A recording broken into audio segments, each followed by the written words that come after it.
Hello everyone, this is Cheryl Gallagher with Body Creation Coaching with me, and today this is part 2 of the Bodies Remember, and I want to go a little bit into how bodies remember trauma, and I'm going to give you some tips, some tools, some things to help hopefully release some of this trauma that's being stored in the body, or at least give you more of a sense of how that's being stored, or maybe better awareness, or whatever. Hopefully this adds to your life in some way, shape, or form. And well, all right, here we go. So trauma. I mentioned it in the last, well, it's been a minute or two, in the last video about how our body holds on to things, or how it remembers things, how it remembers where we put things. It also remembers the trauma, things that have happened, whether it's if we've fallen down, a car accident, if there's any abuse. And it's not always from somebody else. Self-abuse is trauma to the body as well. So I really want to address one particular muscle, well, sort of two particular muscles today, and give you some ways in which by opening and expanding this particular muscle, it could help in many areas of your life. So it's right here. It's called the iliopsoas muscle.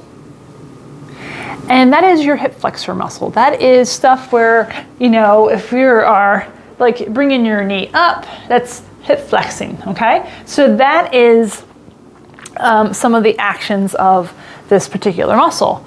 So I took a class, I don't know, I guess it was some time ago, and it was through Yoga Fit. It was called a Warrior program. And in this Warrior program, they talked about the iliopsoas muscle. And they talked about it being a biointelligent muscle. Now, what does that mean? Well, a biointelligent muscle means it sort of acts and thinks on its own to some degree. It's not like we have a muscle in our body. It's like sort of thinking on its own. However, it is emotionally intelligent. Wow. So Peter Levine wrote a book called Healing Through Trauma, and they referenced this book in this class quite a bit.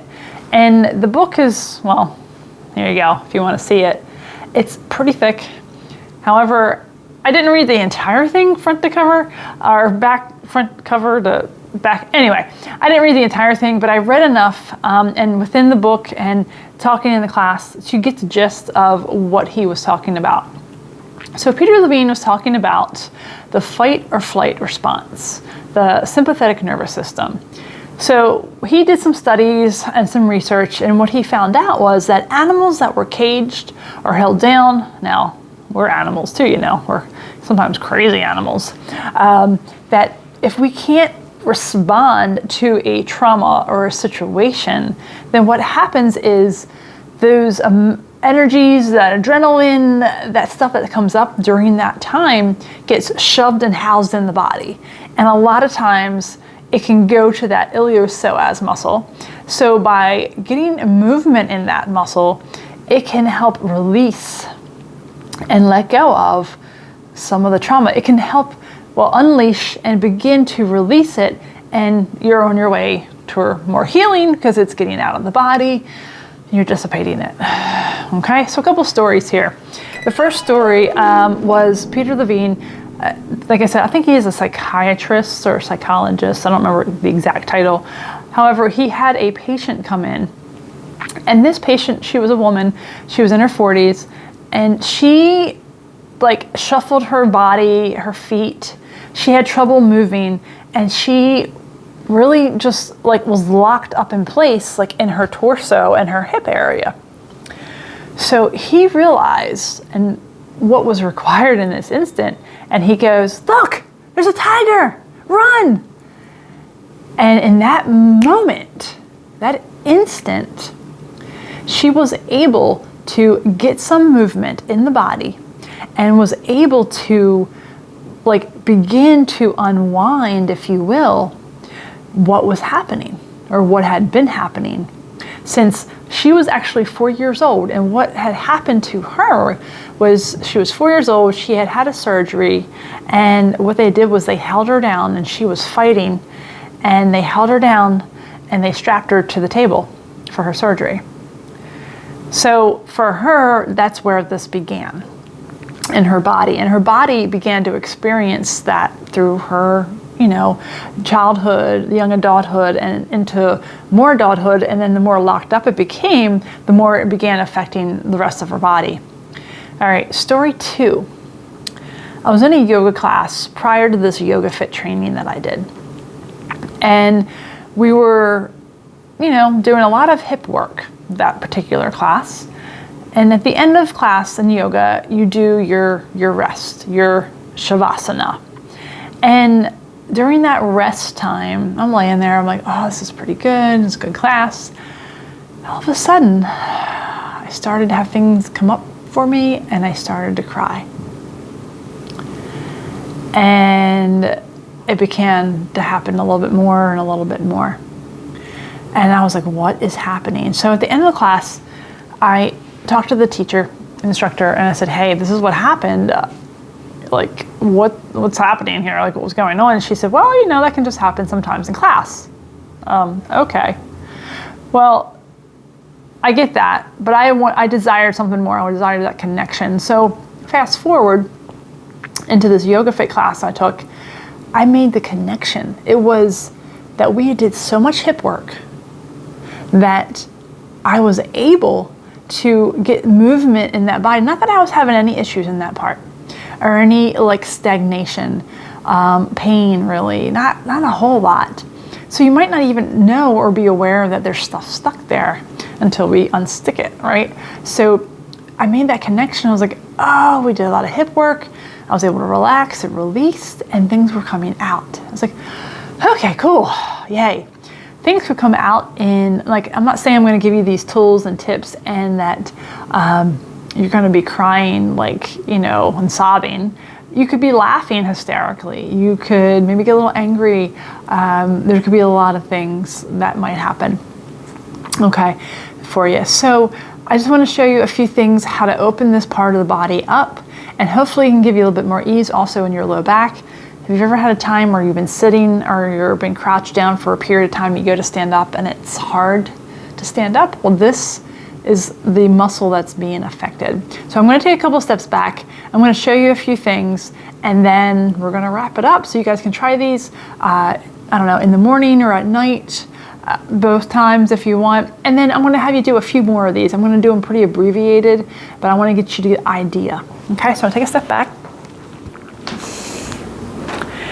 And so the first one that we're going to do is we're going to get on a mat, or it doesn't have to be a mat, and we're going to get some movement here in the hips.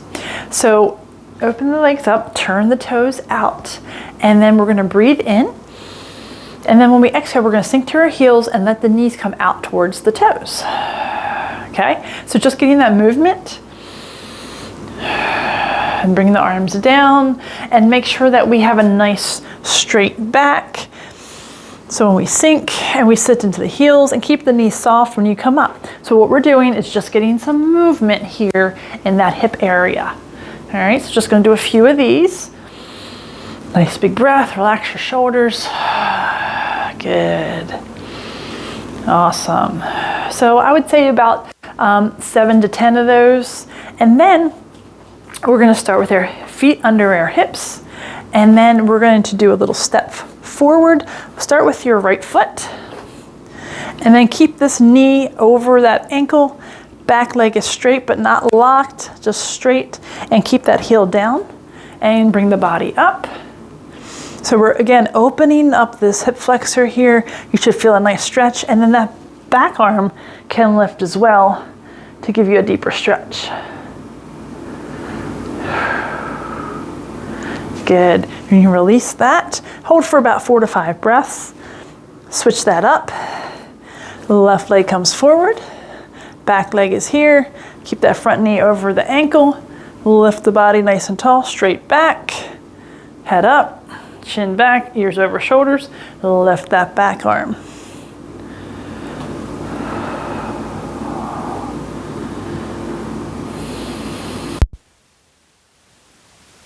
Side is a little bit tighter than the other. Don't overextend it. And then remember this back leg, make sure that back knee is soft. We don't want to lock that out either. So press that up. So that would be a warrior one in yoga. From this angle, I'm just going to show you really quick. Hips are square forward. And I know you can't see my front foot, but let me back up here so you can see that. So my front foot is forward. And again, nice straight torso. You can lift this up. You can even come over a little bit and play with that. And maybe use something for a prop for helping support during this. Cool. Ooh, already feels pretty good. Yeah, no socks today, just bare feet. Okay, so you're gonna come down to the floor or a mat. I'm gonna give you 2 more things. And what we're gonna do is we're gonna come back and then you're just gonna bring yourself down.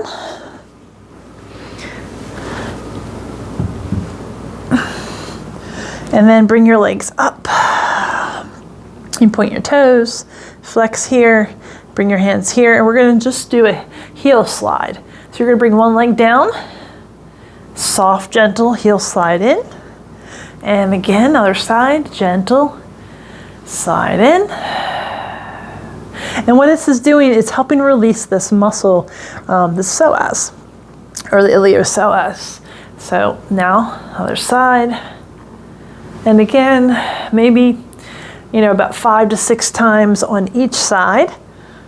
I'm just gonna do one more. You can already feel that releasing and working. Slide very soft, and slide very soft.